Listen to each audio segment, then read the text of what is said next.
Telangana BJP అధ్యక్షుడు ఎవరు అనే దానిపై 6 నెలలుగా సస్పెన్స్ కంటిన్యూ అవుతోంది. అయితే ఈ ఎంపిక ఎట్టకేలకు ఫైనల్కు వచ్చినట్టు కనిపిస్తోంది. బీజేపీ తెలంగాణ అధ్యక్షుడి నియామకం కోసం కసరత్తు జరుగుతున్న వేళ కేంద్ర మంత్రి కిషన్ రెడ్డి ఉన్నపలంగా ఢిల్లీకి వెళ్లటం చర్చకు దారితీస్తోంది. ప్రస్తుతం తెలంగాణలో బీజేపీ దూకుడు మీద కనిపిస్తోంది.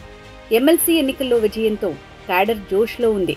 ప్రస్తుతం తెలంగాణ బీజేపీకి కిషన్ రెడ్డి సారథ్యం వహిస్తున్నారు. అదే సమయంలో కేంద్రంలో మంత్రిగా ఉన్నారు. దీంతో 2 బాధ్యతలు నిర్వహించడం కష్టంగా మారింది. దీంతో కొత్త అధ్యక్షుడిని నియమిస్తారనే ప్రచారం జరిగింది. అయితే రకరకాల కారణాలతో ప్రకటన వాయిదా పడుతూ వస్తోంది. కమలం పార్టీ పెద్దలు కొత్త అధ్యక్షుడి ఎంపిక విషయంలో అనేక అంశాలను పరిగణనలోకి తీసుకున్నట్టు తెలుస్తోంది. ప్రాంతాలు, సామాజిక సమీకరణాలు ఇలా చాలా లెక్కలే వేస్తున్నారని టాక్. అధ్యక్షుడి రేసులో చాలా మంది నేతల పేర్లు వినిపిస్తున్నాయి. డీకే అరుణ, ఈటెల రాజేందర్, మాజీ ఎమ్మెల్సీ రామచంద్రరావు పేర్లు ప్రముఖంగా వినిపిస్తున్నాయి. వీరితో పాటు తల్లోజు ఆచారి పేరు కూడా తెరపైకి వస్తోంది. అయితే తెలంగాణ రాజకీయమంతా ప్రస్తుతం బీసీల చుట్టూ తిరుగుతోంది. కులగణన వ్యవహారం చుట్టే ఇప్పుడు ప్రతి ఒక్కరి ఆసక్తి కనిపిస్తోంది. ఇలాంటి పరిణామాల్లో బీసీ నేతకు బీజేపీ అధ్యక్ష బాధ్యతలు అప్పగించే అవకాశాలు కనిపిస్తున్నాయి. కాంగ్రెస్, బీఆర్ఎస్ పార్టీలు కూడా బీసీలను తమ వైపునకు తిప్పుకునే ప్రయత్నం చేస్తున్నాయి. కాంగ్రెస్ బీసీ నేతకు పీసీసీ పగ్గాలు అప్పగించింది. దీంతో బీజేపీ కూడా బీసీ కార్డుపై ఫోకస్ పెట్టినట్టు తెలుస్తోంది.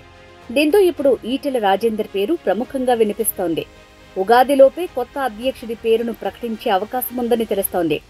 ఈయనతో పాటు పార్టీ సీనియర్ తల్లోజు ఆచారి పేరు కూడా తెరమీదికి వస్తోంది.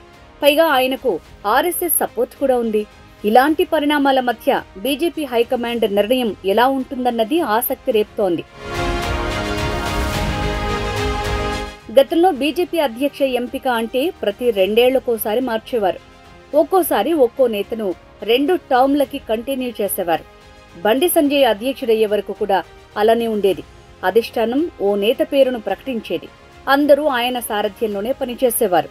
కానీ ఇప్పుడు పరిస్థితి కాస్త డిఫరెంట్గా ఉంది. తెలంగాణలో పార్టీ అధికారంలోకి వచ్చే అవకాశం ఉందని, ఒకవేళ పవర్లోకి రాకపోయినా కీ రోల్ ప్లే చేసే ఛాన్స్ ఉంటుందని అంచనా వేస్తున్న నేతలంతా బీఆర్ఎస్, కాంగ్రెస్ నుంచి బీజేపీలో చేరారు.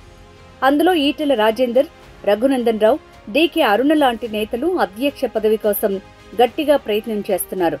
దీంతో కొత్త, పాతల పంచాయతీతో కాషాయ రథసారథి ఎంపిక ఎటూ తేలటం లేదు.